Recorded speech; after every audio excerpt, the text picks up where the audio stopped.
one of the other things that I found, like I was surprised by, but like so like it caught my attention was in that session I went with you guys, we did a little like meditation sort of thing, which was something that if you had like told me 15, 16, 17 that, you know, I'm with a football club and we're going to do a little meditation thing, I would be like, what? Yeah. What are you talking about? So talk to us why you feel that's so important to incorporate things like mindfulness and meditation in your, So important. Go in your ahead, Ray. sessions. I think from my point of view, like when I first started like uni ball, like the mindfulness came in. It didn't really come in as for mindfulness. It came in to like improve sports performance. Yeah. And like I really didn't know that much about it, but I just remember there was one instance where I was just like watching myself, you know, and doing some visualization, doing these skills.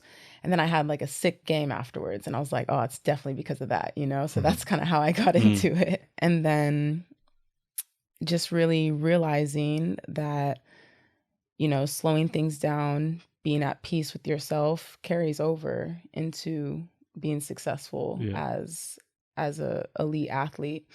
And when you're trying to get like the one up, coming from a competitive side of thing, anything that gives you the one up is huge. So I may, for example, volleyball, I may not be like the tallest or whatever, but if I'm smarter than you and can see other things than you, then who's the better athlete? So first it started with just improving sports performance, and then as I learned more about it and got into it and just became more of a spiritual person and how the world is set up, like it's just an important skill that you need in everything. And as coaches, we should be preparing, you know, athletes and students for life, not their sport, but we should be preparing them for everything else that they're going to deal with. It's so vital.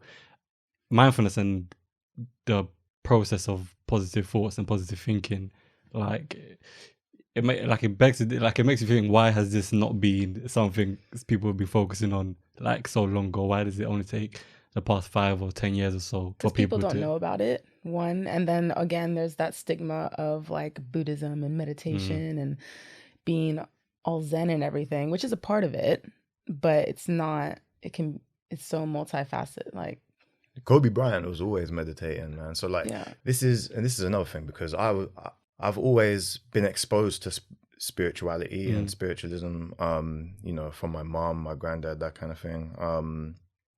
And then anytime I was going through personal problems, you know, my mum would give me advice, and it would be like, you know, through spirituality, and I'd be like, oh, this spiritual mumbo jumbo, whatever, mum, you know. But as I got older, I started to realize, you know, actually, like, my mum was right, you know. And just because it wasn't, I didn't think it was cool, you know.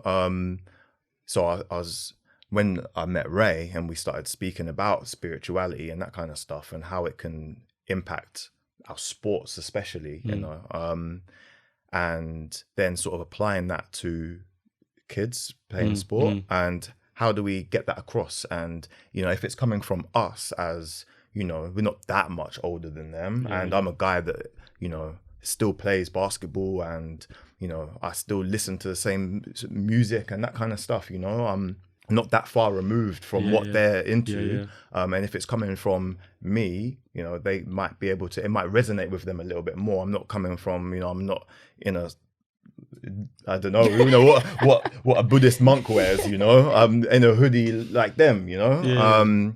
And it's helped me massively. It's helped me massively in sport and in life, you know. So, you know, especially now, you know, when all, like, you know, thoughts and feelings and stress is at high level, if you can sort of detach from those emotions and be mindful and be aware of those crazy thoughts and feelings that are incessantly happening in your head, then you get a breathing space, you get that calm. And if you can apply that to your sport, you know, I was especially in the last few years of playing, was getting a little bit more anxious before I was about to step on the court, and I didn't like that feeling. I never had that before. And so I had to start doing a little bit more meditation, breathing exercises and that kind of stuff to just calm the nerves down a little bit, you know. And I know players go through that, so Yeah. it's important. Yeah, if I had that understanding to do that stuff before my games when I was younger, it would have helped me massively. Yeah. Because I had the moments as well where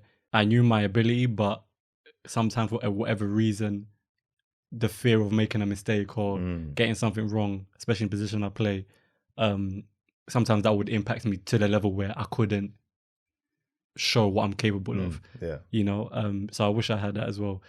When I first really, I don't really know how I got introduced to it, but when I first really started to understand meditation and mindfulness, I just looked at it as in a way of just understanding yourself.